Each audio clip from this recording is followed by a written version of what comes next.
அன்பு மாணவ செல்வங்களுக்கு ஒரு ஃபென்டாஸ்டிக் ப்ராப்ளம் இப்போ நம்ம என்ன செய்வோம், we will solve. அந்த ப்ராப்ளம் எதுன்னு கேட்டிங்கன்னா that is on Young's modulus.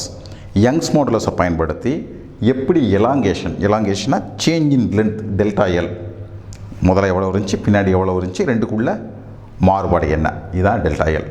ஒரு சூப்பர் சூழ்நிலையில் அதை எப்படி கண்டுபிடிக்கிறது அப்படிங்கிறது என்ன செய்ய போகிறோம், we are going to see. இங்கே பாருங்கள் பிள்ளைங்களா, ஃபஸ்ட்டு ப்ராப்ளத்தை let us read out. Will மெதுவாக வாசிப்போம் so that we understand.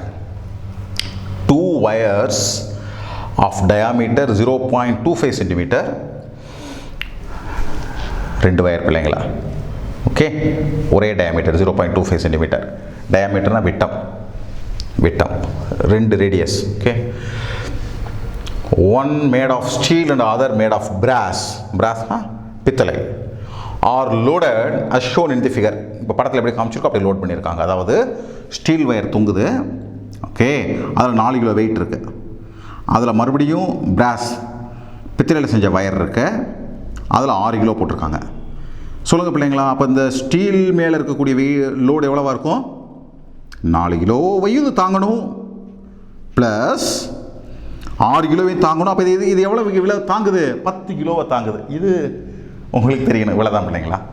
அதே இதை பித்தளை கம்பி, ஓகே, அது இந்த 6 கிலோ மட்டும் தாங்கினா போதும்.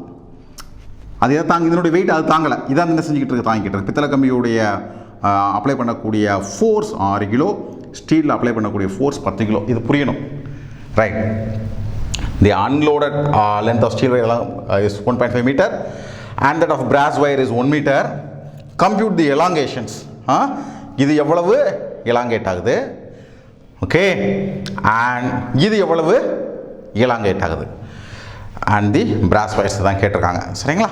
இதை எவ்வாறு செய்வது அப்படின்னு என்ன செய்ய போகிறோம், நம்ம பார்க்க போகிறோம். ஸோ பெஸ்ட்டு சொல்யூஷன் என்னன்னு கேட்டிங்கன்னா, கொடுத்ததெல்லாம் முதல்ல என்ன செஞ்சுருவோம், let us right. So that நம்மளுக்கு என்ன கேட்டிருக்காங்கன்றதை நம்ம என்ன செய்ய முடியும், கனெக்ட் பண்ணிக்க முடியும். கேட்டிருக்கிறது நான் என்ன உங்களுக்கு சொல்லியிருக்கேன், டெல்டா எல் கேட்டிருக்காங்க ஃபார் ஸ்டீல், டெல்டா எல் கேட்டிருக்காங்க ஃபார் பிராஸ், ஓகே. இப்போ வாங்க, ரெண்டோடைய டயாமீட்டர் 0.125 சென்டிமீட்டர், அதை நான் என்ன செஞ்சுட்டேன், மீட்டர் ஆக்கிட்டேன். சப்போஸ் ரேடியஸ் கண்டுபிடிக்கணும்னா 0.125, ஓகே. இதில் பாதி இன்டூ 10⁻⁻² மீட்டர். ஸோ ஸ்டீல் வயரோட நீளம் பார்த்தோம் 1.5 மீட்டர், பிராஸ் வயரோட நீளம் பார்த்தோம் 1 மீட்டர் எழுதிக்கிட்டேன். டென்ஷன் மீன்ஸ் ஃபோர்ஸ், வயரில் இருக்கக்கூடிய ஃபோர்ஸை we will not call as force, rather we call as tension. this is 10 kilo 6 கூட்டல் 4 பார்த்தோம் இல்லையா, 6 கூட்டல் 4, okay, 10 into 9.8, so 98 newton, 98 newton. Tension for brass அது எவ்வளவு, 6 கிலோ தான் தாங்குச்சு, 6 into 9.8 58.8, okay. So Young's modulus எப்படி எழுதலாம் கேட்டிங்கன்னா, it is can be written as stress by strain, F by A divided by this is stress, force per unit area, del L by L, this is strain. ஒரு மீட்டருக்கு எவ்வளோ deformation, எவ்வளோ elongation. So F by A into L by del L, del L கேட்டிருக்காங்க. So del L means F by A into L by Y.